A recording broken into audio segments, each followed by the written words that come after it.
Oi pessoal, tudo bem? Aqui é a Ana. Hoje nós vamos discutir essa afirmação um pouco polêmica, um pouco estranha, feita por um cientista cognitivo chamado Daniel Willingham.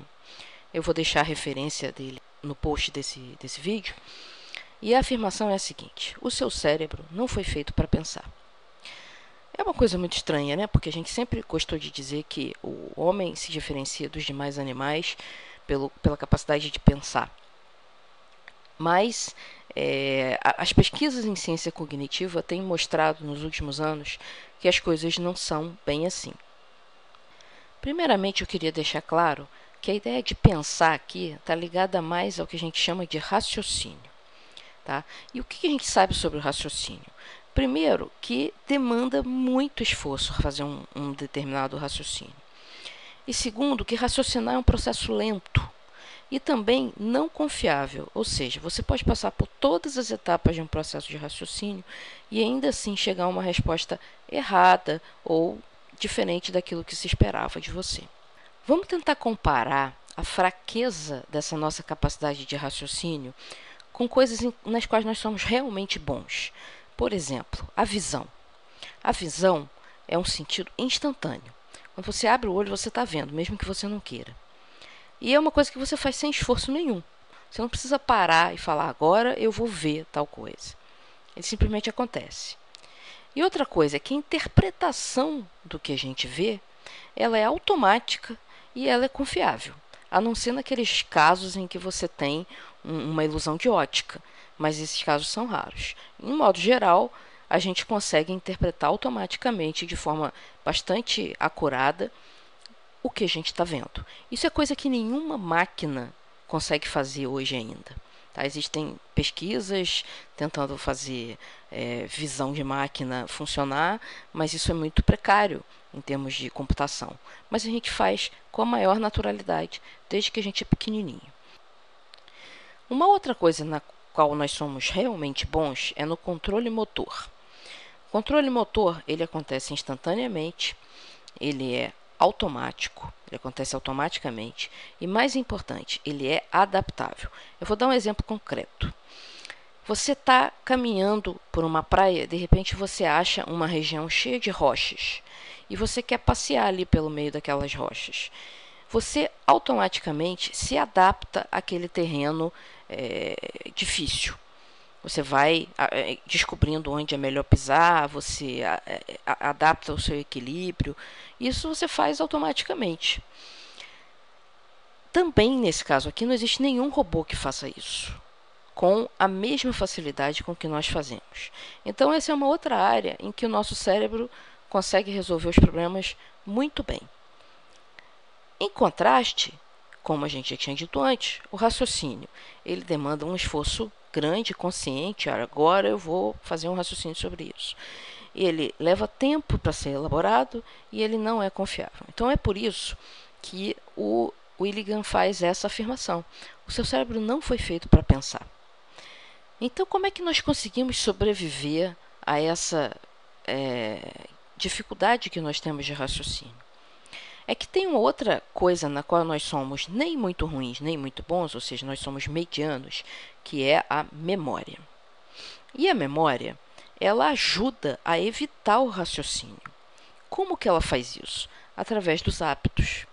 Quer dizer, você elabora um raciocínio com muito esforço, depois, no dia seguinte, você elabora esse mesmo raciocínio e chega à mesma conclusão. Se você repetir isso vezes o suficiente, essa coisa se torna um hábito. Por quê? Porque você não passa pelo processo de raciocínio mais. Você vai direto na conclusão, que está na memória de longo prazo. Então, isso se tornou um hábito. Eu vou ilustrar essa ideia de como os hábitos nos ajudam a evitar o raciocínio, né, o cansaço do raciocínio, através de dois exemplos. O primeiro é dirigir. Quando uma pessoa está começando a aprender a dirigir, ela está tentando pegar toda aquela teoria que ela aprendeu e trazer para a prática. E ela tem que pensar em um monte de coisas ao mesmo tempo. Em olhar para o espelho, como é que pisa no freio, como é que pisa no acelerador, como é que troca de marcha. E é uma situação extremamente estressante. Quem tem memória do tempo em que aprendeu a dirigir sabe disso. Que no início você está tão estressado que você não consegue nem ouvir uma música no seu carro. E depois, com o tempo, você passou tantas vezes por esse processo de pensar nessas coisas todas ao mesmo tempo, de raciocinar sobre essas coisas todas ao mesmo tempo, que isso se torna automático. E você passa a poder dirigir ouvindo música, conversando, pensando em outra coisa. Quem já não passou por aquela situação de ir até o trabalho, ou ir até a escola, ou dirigir até um lugar que você conhece, pensando em alguma coisa que você vai fazer ou que está te preocupando, sem se dar conta do caminho. De repente você chega lá, puxa, eu cheguei, eu nem vi por onde eu passei. E nem por isso você atropelou ninguém e avançou sem nenhum sinal vermelho. Quer dizer, as coisas ficaram no automático. Você usa a sua memória para dirigir automaticamente. Um outro exemplo interessante que mostra o papel dos hábitos é o seguinte: viajar. Viajar é uma atividade extremamente prazerosa, ela é divertida para a maioria das pessoas. Por quê? Porque ela introduz variedade na sua vida. Você sai da rotina. Essa é a ideia. Por que as pessoas viajam de férias, por exemplo? Mas viajar também é muito cansativo. E por que viajar é tão cansativo? Porque você sai completamente dos seus hábitos cotidianos e a cada coisa que você vai fazer, você tem que pensar tudo de novo. O que você vai tomar para o café da manhã? O que você vai fazer depois que você tomar café da manhã? Como você vai chegar em determinado lugar? É tudo novo. Então, tudo isso requer raciocínio e se torna extremamente cansativo. Certo? Então, esses são dois exemplos que eu acho que ilustram bem a importância de se criar hábitos para que a gente não tenha que repetir o raciocínio e se cansar e demorar a encontrar uma resposta. Se para tudo que a gente fosse fazer na vida a gente tivesse que repetir o raciocínio todo de novo para chegar a uma determinada conclusão, a nossa vida ia ser muito mais difícil do que ela já é. Por exemplo, se eu tivesse que raciocinar sobre tudo que influencia a decisão do que tomar no meu café da manhã, eu gastaria muito tempo com isso. Eu já acordaria com preguiça. Ai, meu Deus, hoje, como é que vai ser? Eu vou tomar café com leite porque eu gosto. Eu vou comer mamão porque é bom para o meu intestino. Eu vou comer pão para me dar energia. Isso já está automatizado. Eu acordo, tomo café com leite, como pão e como mamão. Então, eu não raciocino mais para fazer isso. Eu simplesmente vou lá, preparo meu café da manhã, como eu sempre faço, e como, sem ter que pensar em por que eu estou fazendo aquilo. Se você me perguntar por que eu estou fazendo aquilo, eu vou te dizer.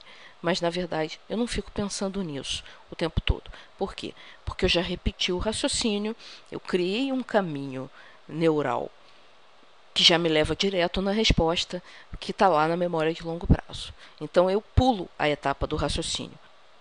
Então, eu espero que com essa explicação, com esses exemplos, você tenha se convencido de que realmente o nosso cérebro não foi feito para pensar, ele foi feito mais para algumas outras coisas, como enxergar, interpretar o que se está vendo, fazer o controle motor, mas o raciocínio definitivamente não é o nosso forte.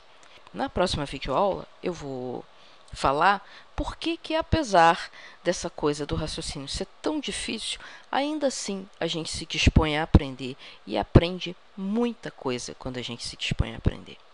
Certo? Então, hoje eu fico por aqui. Muito obrigada por ter assistido e até a próxima.